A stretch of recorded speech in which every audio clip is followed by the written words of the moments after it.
yesterday, do we all of a sudden say that, Kirk Cousins stinks? No, he played the way he played, whether they won or lost.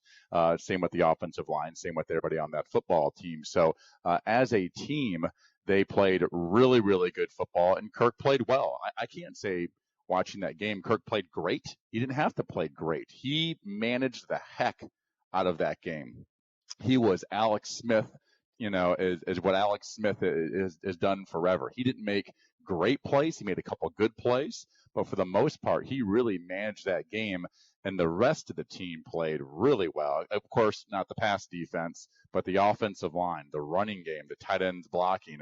That was I have not seen it. I have not seen a 10-play all run drive in a long time, in particular at the end of a football game when it's crunch time. I've seen some of those and 4-minute drills against a team that's maybe not very good, but against that Dallas defense with that D line, I have not seen that before. So that was just unbelievable the way the Vikings offensive line and defensive line really won the trenches last night. Yeah, there's a few things that I started thinking about late last night as we were going through the podcast and just the bigger picture takeaways. And one of them was that Kevin Stefanski used Dalvin Cook to every ounce of his abilities to win that game, whether it was pounding over them for a 10-play drive of mostly Dalvin Cook and a little bit of Alexander Mattison in the end, and then throwing him the screen passes too. It was one of the solutions that the Vikings had for Kansas City when Kansas City was taking away the deep stuff. Was like, well, okay, if you're going to run your safeties that far down the field,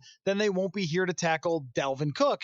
And using those screen passes right off the bat, I thought made life very, very difficult on Dallas. And Sage, I gave Kevin Stefanski an A+ for last night. I don't think he could have done anything better than he did. Getting Kirk Cousins going early with a couple of quick passes, a couple of short throws to Dalvin with easy 20 or 30-yard gains, and building up his confidence early in that game, and then pounding away when he felt like he had that opportunity to do so. I mean, this is what has made Kevin Stefanski a name that's going to be brought up for head coaching positions, and it's the reason why they made a mistake hiring John DeFilippo last year and should have hired Kevin Stefanski. I mean, that last night looked a lot like Pat Shurmur's work in 2017. What Kevin Stefanski did last night was absolutely phenomenal, and he took play calling and play designing to another level. And as we watched the game, we just say, yeah, the Vikings offensive line really pounded them. But if you really go back and you watch what type of runs they were running, the ones they were having success on, there was a lot of outside tosses, outside stretch plays. Dallas was really packed in there tight. Their defensive ends weren't wide. They were tight in there, what they call a six-eye technique a lot of times. A lot of times 3 linebackers sort of snugged right in the middle of the defensive formation. So they decided we're going to run wide on these guys. And you saw all those tosses going outside. And a lot of times there'll be an unblocked player, but Dalvin Cook with his speed would just outrun that pursuit. So that was one thing they did I thought was phenomenal. In the passing game, the screens last night, Dalvin Cook, I believe, caught maybe 5, 6, 7 screens last night. Interesting stat I was looking at this morning. He had 7 catches on 7 targets, Dalvin Cook. He had 86 yards receiving. His yards after catch, do you know what that number is? It's probably more than the number of yards he got. Yeah. 109. Yeah. Yep. 109 yards after catch on 86 yards. I mean, he's catching basically every pass behind the line of scrimmage. Okay. So that against maybe the best D-line as far as pass rushing D-line in the NFL, one of them, that's a brilliant move by Kevin Stefanski to run to the outside. Great move. And then when they actually did straight drop back, he was getting the ball out pretty quickly. Kirk was not going to hold on to that football last night and wait for things to develop down the field. You saw that in the red zone at one point in the game. They had a chance to, are they going to, was it into the first half? Maybe, or are they going to try to, take a shot into the end zone? Let's not worry about it. Let's just get that completion. Let's get it up there to the 5 or 6 yard line. Let's kick that field goal and go into halftime. So, yeah, fantastic job by Kevin Stefanski with the game plan and with obviously the play calls during the game. And then nice job by the entire Vikings offense and Kirk Cousins. Nice job executing that game plan. And again, the offensive line, the running backs, the tight ends, our guy Ham. We sort of featured the fullback last night. We tried to give him the ball, didn't work out, but they did feature him as far as he was in the game for a lot of snaps last night, and I'm sure he woke up a little happy sore this morning.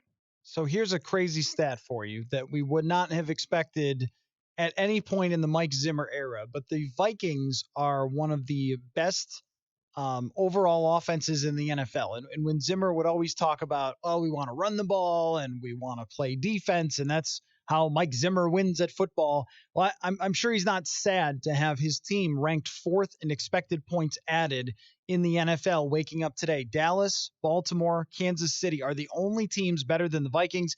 Right behind them, Houston, Green Bay, and Seattle. So that's the company that you're in. Can you describe what's expected points added? What exactly is that stat? Expected points added compares the situation you're in to how you perform. So if you have a first down and 10 at their 25-yard line, you're expected to score X number of points. And if you get yourself closer than expected, if you perform better than expected, then it goes up. And if you perform worse than expected, it goes down. And if you score a touchdown, that's 7 expected points because you scored a touchdown. Or you see what I mean? So, yeah. So it sort of tells you, I think it's a good measure of everything thrown into the pot. Kind of when you look at yards, those can be deceiving. If you're down 20 points and you get a bunch of yards, who cares, right? And if you maybe have, turnovers will play into this and things like that. So it's a little bit, everything goes into the pot. But I like it because it compares situation to performance. And that's what matters the most. If you're at the 1 yard line, you gain 1 yard. Well, for your running back, that's 1 yard per carry. Well, that's not very good, right? 1 yard per carry. But you got a touchdown. So that's good. And the expected points added would give you credit for the touchdown and not worry too much that it only took 1 yard. Does that make sense? Well, there you go. Yeah. I mean, Kyle Rudolph last night with 4 catches, 14 yards. Right. That's not very good. Right. But he had a big game. Right. Yeah. Big game, 2 big touchdowns. And that's where Rudy, in some ways, is so viable in the passing game are those red zone threats. I mean, he's just such a big guy. He's like a power forward in the NBA, and there's not many, DBs or linebackers that can, if you throw the ball up high enough and give him a chance, he comes down with it almost every single time. So, great game by him last night. But you think, hey, 14 yards receiving, that's not so fantastic. So, he did a nice job. Really the entire offense, the running game, and when Madison came in there too. The way he ran the football, these guys finish runs. I mean, they do not go down easily. They really, really do a great job of finishing runs and getting every single ounce out of it. And again, the offensive line, what they were doing, they were slicing guys down. I think you retweeted this morning. Dan Orlovsky had a really nice tweet, sort of the difference between the Dallas running game and the Vikings running game.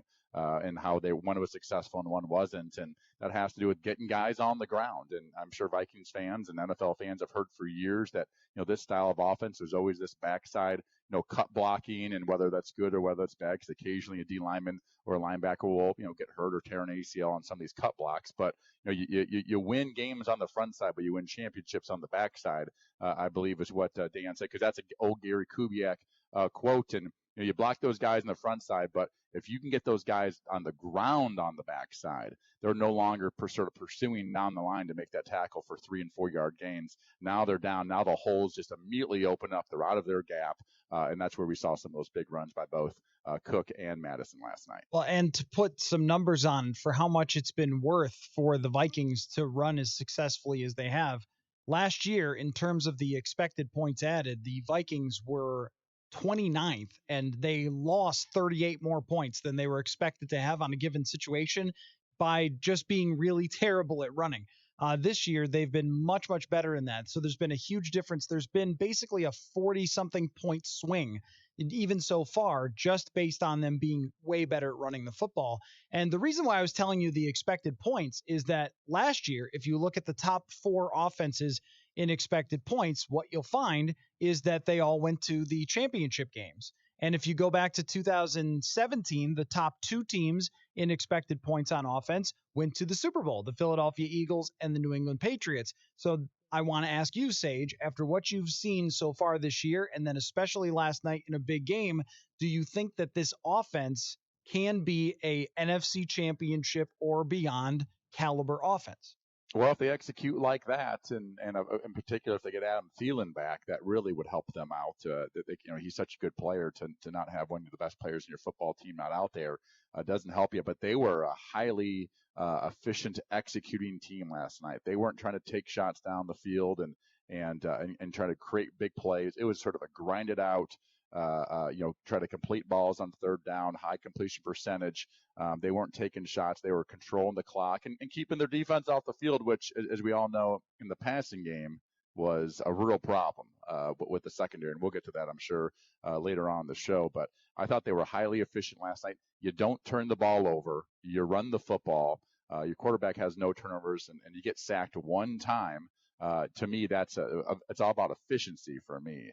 Whatever the stats are, and this, that, and the other. Were we an efficient offense and sort of maximize the plays that we had, and they did a really really nice job of that. So if we're going to the model of talking about overreactions or not overreactions, how big was this for Cousins to win the primetime game? Not because I think he can't play in primetime, but just to quiet that whole thing around him. Because even he comes off the field last night. I didn't really love this question.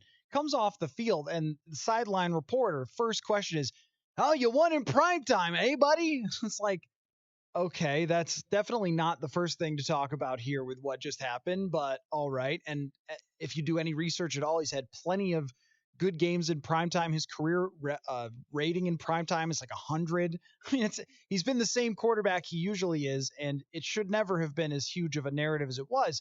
But to have that now disappear when they have several other primetime games coming up, I think is a good thing for Kirk Cousins.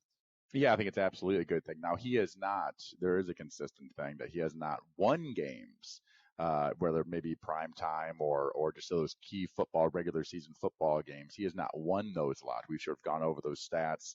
When they're losing going into the fourth quarter, he was like 10-1, going into, as his time as a Viking quarterback, going into to last night's game. So there is a history there of him not playing great at crunch time in the big ball games. All right. So, but to me, it's really more about winning and not necessarily, what are his stats? And he has not won a ton of those football games. And so that was a huge win last night. I mean, we like to talk about Cousins, and everyone likes to talk about Cousins and the quarterback, but as a team in general, to win a really tight game last night when this team has won a lot of games because of their defense, and they won last night, in my opinion, because of their rush defense, but really because of their offense and every aspect of their offense, running the football, the way they're efficient in the passing game, and the way they scored, when it mattered, and that drive in the fourth quarter, again, to run the ball 10 times in a row, absolutely incredible. So hats off, guys. However the offensive line played and pass protection,